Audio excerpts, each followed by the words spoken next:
ராம் ராம், வாழ்க வளமுடன். Voice of காஞ்சி நேயர் அனைவருக்கும் இனிய காலை வணக்கம். உங்கள் வீட்டில் பணம் தங்கலையா?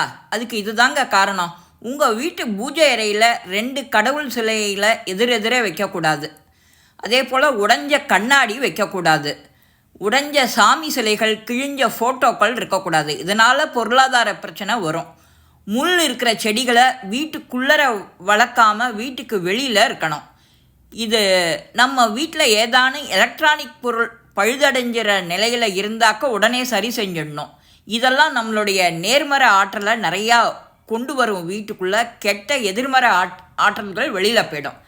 நம்ம வீட்டில் பயன்படாத கடிகாரம், அதையும் சவுத்தில் தொங்க விடக்கூடாது. அந்த கடிகாரம் எதிர்மறை ஆற்றல்களை உண்டாக்கக்கூடியது.